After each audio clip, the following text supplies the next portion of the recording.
আমাদের দেশে বা পৃথিবীতে বর্তমানে এত মত, এত আদর্শ, এত ধর্ম থাকার পরেও কেন আমরা শুধুমাত্র ইসলামকে আমাদের আদর্শ হিসেবে গ্রহণ করব?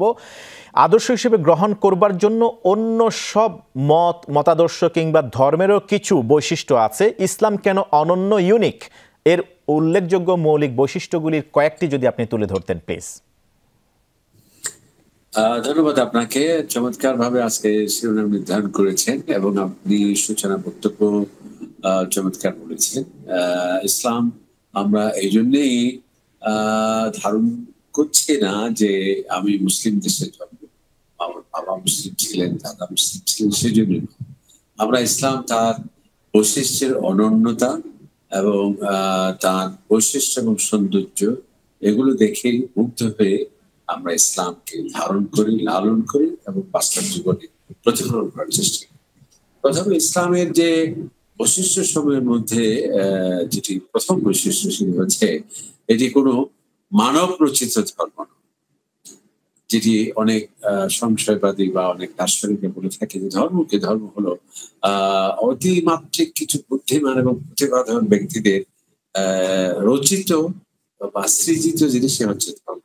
না, আল্লাহ সুবহানাহু ওয়া তাআলা ইরশাদ করছেন যে আমি নবীদের পাঠিয়েছি, রাসূলদের পাঠিয়েছি, আসমান কিতাব দিয়েছি এবং এটি কোনো মানুষের গবেষণার ফসল নয়, সেটি স্বয়ং আল্লাহ তাআলা দিয়েছে।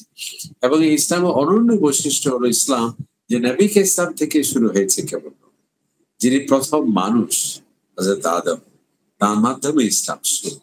আল্লাহ তাআলা হে নবী আপনি বলুন, মা কুনতু বিদআ মিনার রাসূল, আমি কোনো নতুন নবী নই, আমার আগে অসংখ্য নবী আসছে। সুতরাং হযরত মুসা ইসলাম, ঈসা ইসলাম, আজকে সারা পৃথিবীতে এই যে বড় বড় ধর্মীয় যে সমস্ত সম্প্রদায় রয়েছে এবং তাদের যে নবী বা প্রফেট হযরত যীশু খ্রিস্ট, হযরত ঈসা আলাইহিস সালাম এবং হযরত মুসা আলাইহিস সালাম এবং লক্ষ লক্ষ নবী, প্রত্যেকে একই ধর্ম, একই ইসলাম, একই সূত্রে কথা, একই আকীদা, শরিয়া বিভিন্ন আলোকে সেটি আল্লাহ সুবহানাহু ওয়া তাআলা স্থান, পরিবেশ এবং নানা উদ্ভূত পরিস্থিতির আলোকে আল্লাহ তাআলা শরিয়ার বিধিবিধানকে পরিবর্তন করেছেন এবং ফাইনালি সেটি নবী ইসলামের মাধ্যমে সর্বশেষ বিধান সেটি করা হয়েছে। তার এটি একটি অন্যতম বৈশিষ্ট্য হচ্ছে ইসলামের যে অন্যান্য ধর্ম যেগুলো আসমানি কিতাবের মাধ্যমে, কোরআনের মাধ্যমে আল্লাহ তাআলা যেগুলো ঘোষণা দিয়েছেন, নবী দিয়েছেন, তাদের প্রতি ঈমান আনা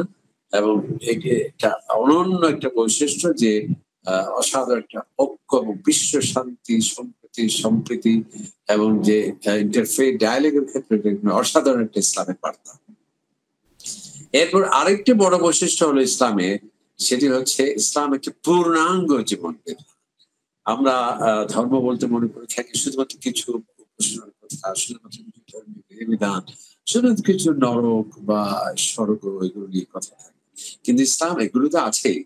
অবশ্যই সেখানে ইবাদতের কথা আছে, বেহেশতের কথা আছে, জাহান্নামের কথা আছে, কিন্তু সেই সাথে ইসলাম পূর্ণাঙ্গ জীবন বিধান, মানে আমাদের জীবনে যা কিছু প্রয়োজন, হিউম্যান রাইটস এর কথা বলে আছে ইসলাম, নারীদের অধিকারের কথা বলে আছে ইসলাম, সুশীল সমাজের গঠনের কথা বলে আছে ইসলাম, দারিদ্র্য বিমোচনের রোড ম্যাপ কি হতে পারে আছে ইসলাম। এভাবে যা কিছু দরকার মানুষের সব কিছু আমি দিয়েছি কোরআন। এমনকি নবী করিম সাল্লাল্লাহু আলাইহি ওয়াসাল্লাম বলছেন যে সালমান ফার্সি সে হাদিস, সে আকাশে উড়ে বেড়াচ্ছে পাখি থেকে শুরু করে এমনকি যে আমরা শৌচ কর্মে যাব, টয়লেটে হাইজেনিক টয়লেটের কথা যেটা বিশ্ববাসী এখন বলছে, সবকিছু হাত্তাল খেরা, কিভাবে আমরা প্রকৃতির যাকে সাড়া দেব সেটা পর্যন্ত আছে ইসলাম। এমনকি আমরা যখন কোন একটা মানুষের সৌজন্য সাক্ষাতে যাই, সেটার যে সৌজন্যতা কি হবে কাটেছে সেটি আছে কোরআনে।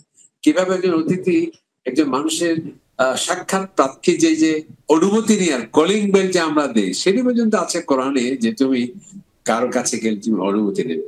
এরপর ইসলামের আরেকটি বড় বৈশিষ্ট্য হলো ইসলাম অন্যান্য ধর্মের শুধুমাত্র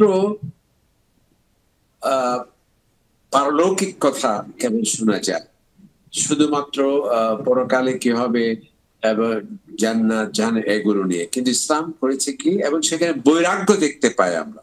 অর্থাৎ যদি ধার্মিক হতে হলে সে ঘর সংসার করতে পারবে না, ধার্মিক হতে হলে সে কোন সম্পদ তার কাছে থাকতে পারবে না, সে একবার বন জঙ্গলে চলে গিয়ে একেবারে এক ধরনের সন্ন্যাসী হয়ে সমাজ বিরাগী একটি সেখানে ধারণা বা কনসেপ্ট আমরা দেখি। কিন্তু ইসলামের ক্ষেত্রে অনন্য, সেটা হলো রব্বানা আতিনা ফিদ দুনিয়া হাসানা ওয়া ফিল আখিরাতি হাসানা।